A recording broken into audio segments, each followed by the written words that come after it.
So, Rick Beato made a video last week that had me very hopeful about the most well known musical artist in history. He's talked about the Beatles and Taylor Swift. I've talked about the Beatles and Taylor Swift. And perhaps we were both missing the point. I watched that video with anticipation.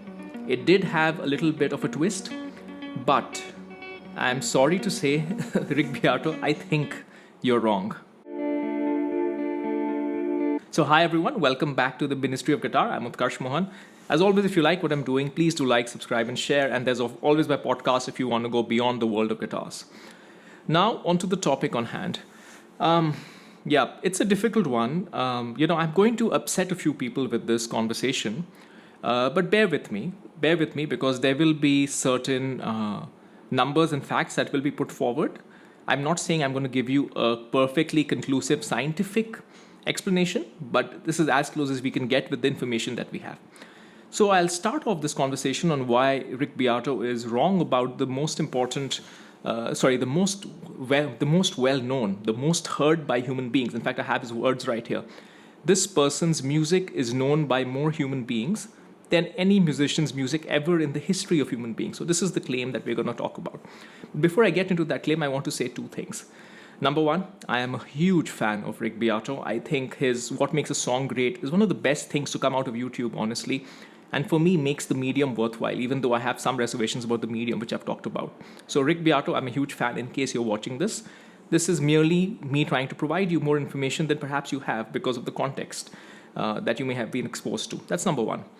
Number two, a bit of a spoiler for those of you who haven't seen Rick Beato's video.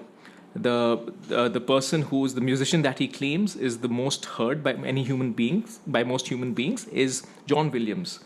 I am a huge John Williams fan. I think all of us who speak English, or even those who don't speak English, have a John Williams story. For me, it has to be the fact that I wanted to be a paleontologist when I was a kid. I was really into dinosaurs, and it was all because I saw Jurassic Park at the age of 7. You can imagine that. Of course, Home Alone is loved all across the world. So, huge John Williams fans. So, take these two things as a starting point. Now, I want to go after the claim. The claim is this person's music is known by more human beings. This person's music is known by more human beings than any musician's music ever in the history of human beings. So to start this off, we start with what seems like an off-topic question. What's the number one YouTube channel out there? It's Mr. Beast, isn't it? I think he has about 308 million subscribers. But what you may not know is the number two YouTube channel. It's something called T-Series. T-Series, what's that? It has 270 million subscribers. What the hell is T-Series? Who's heard of T-Series? Well, as it turns out, T-Series is Bollywood music. It's a compilation of multiple, it's a label, it contains a lot of Bollywood music that comes from the Bollywood music industry. And for those of you who don't know what the term Bollywood is, let me give you a primer. It's the Indian music, I said music, but that was a Freudian slip because it is the Indian music and film industry. Unlike the West, where you have a music industry and you have a film industry, and sometimes they have some musicals that get along, in India it's rather intertwined. And bear with me, I'm going somewhere with this. You're going to talk about most human beings. I'm going to get somewhere with this. So what happens is, think of the model that used to exist in Hollywood in the past. Think of movies like, say, Blue Hawaii, Elvis Presley, right? And then you have the song Can't Help Falling in Love, right? You have a soundtrack with the movie. Think of Cliff Richard, what's it called? Summer Holiday was the movie. You can think of plenty of examples. Well, that model sustains in India even today. Today, when you have a movie that's released, the Bollywood movie, B, not H, Bollywood, you have a soundtrack, and when I say soundtrack, I don't mean just themes, I mean songs, actual songs that people can listen to outside of the movie, releasing together with it. This point is important. Now we get into something. Going back to Rick Beato's claim, the person's music is known by more human beings. So I want to give a little bit of perspective on the English-speaking world. I'm also a part of the English-speaking world, but I want to give a bit of perspective of the size of the English-speaking world compared to the size of the beyond English-speaking world, let's just say that. So I just pulled up a few numbers over here. And what we have over here is we have the US, 333 million people, Canada, 39, UK, 67, Australia, 26. So this is what I would say the core English-speaking world, 465 million. Now, I want to get into a little bit of the core of the music, the Bollywood music industry. I'm going to show you a bit of the size of that. So we have 465 million people on this side. Let's talk about the core of the Bollywood industry. We've got India, 1417. That's 1.417 billion people. Then you've got Pakistan, Bangladesh. I'm putting Pakistan, Bangladesh because it was all part of India. Think of how Korea was divided into South and North Korea 70 years ago. The same thing happened to India. So from India came Pakistan and Bangladesh. So you've got 1.417 people in India, 236 million in Pakistan, 171 in Bangladesh. And then you have two countries that are practically culturally adjacent, identical to India, which is Nepal and Sri Lanka, adding another 50 million. So we have got 1.8 billion. So you've got 400 million on this side, 1.8 billion. Now we get to the interesting part. You may be thinking that I'm talking about just putting a country, a populous country out there, and I'm not really thinking about wider impact beyond the country. It's a little bit more than that. So about, what was it now, 16 years ago, 15 years ago, sorry, when I first started working for a big American major, it's called Procter & Gamble, two countries that I was initially put in charge of were Malaysia and Indonesia. One of the remarkable memories that I have is driving down, we went to Jakarta, and then from there we drove down to what we used to classify the countries as Indonesia 1, 2, 3. 1 is very much richer, 3 is like rural and poorer. Went down to what we called, I think it was Indonesia 2 or 3, went to a small house, and shock of my life, I heard a Bollywood song playing. I was like, what is this? Is this India? And then I met the guy. He said, yeah, Shah Rukh. Shah Rukh is a big Bollywood star. Think of him as the Tom Cruise of India. And what struck me then was the remarkable reach of the quote-unquote Bollywood Indian music beyond just the shores of the Indian subcontinent.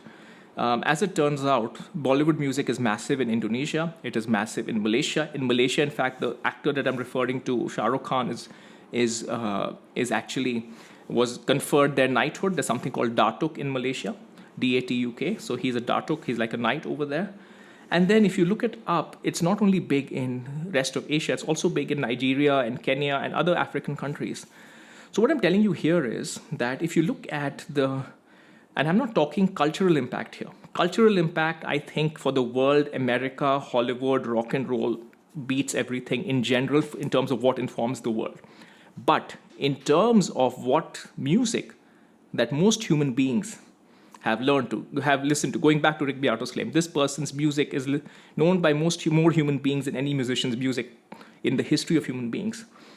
I'm going to give you on the left side the world, that is the core world for John Williams. We've got the US, I told you the core English-speaking world, 465 million.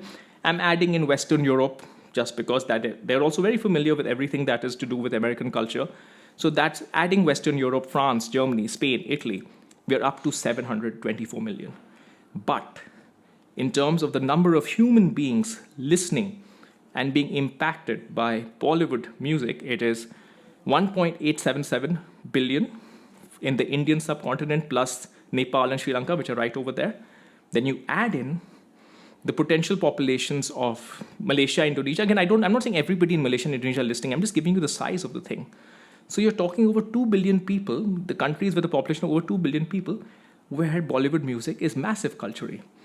So that's the point. The point is more people are listening to Bollywood music than John Williams.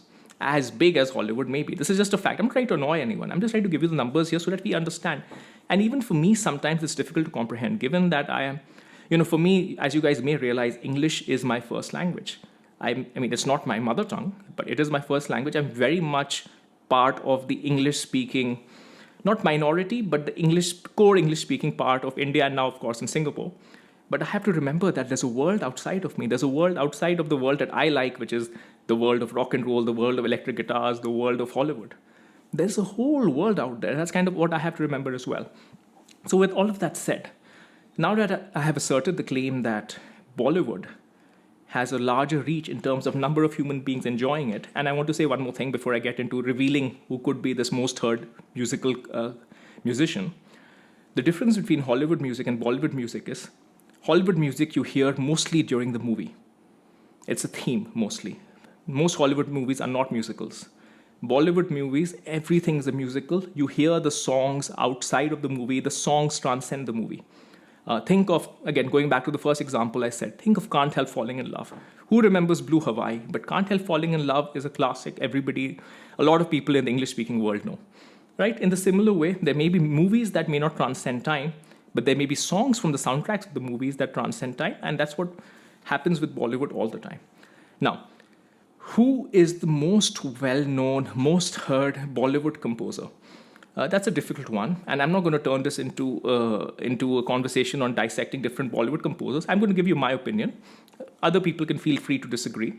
It has to be A.R. Rahman. A.R. Rahman, for the most of the Western world, is familiar because of one particular movie that he did, Slumdog Millionaire.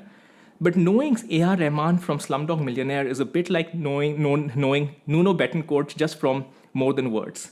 More Than Words is a great song, everybody's heard it, but is Nuno Bettencourt only about More Than Words? No, he's about so many other things, Get the Funk Out and all of that, right? In a similar way, A.R. Rahman is, I'm not trying to make any broad claims here, but if there is a musical genius who's alive today, beyond, of course, Eddie Van Halen, who sadly passed away, I think it has to be A.R. Rahman. You look up his work, it is prolific. He's been doing it for about 35 years now.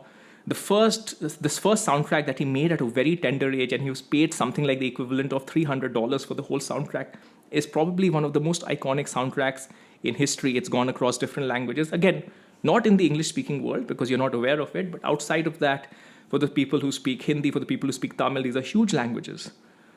Iconic. So this is what he did. This was his first project, and it only went on from there. So look him up. Look up A.R. Rahman. There's so much. I've given a full discography over here. I think he's done about 150 movies. He is a genius. Now, the difficulty is this, right? With Bollywood composers, what happens is that their work is split across the movies. So you will see his work on, say, the movie Lagan in Lagan. You see his work on the movie Roja in Roja. You will not get it under his name in Spotify.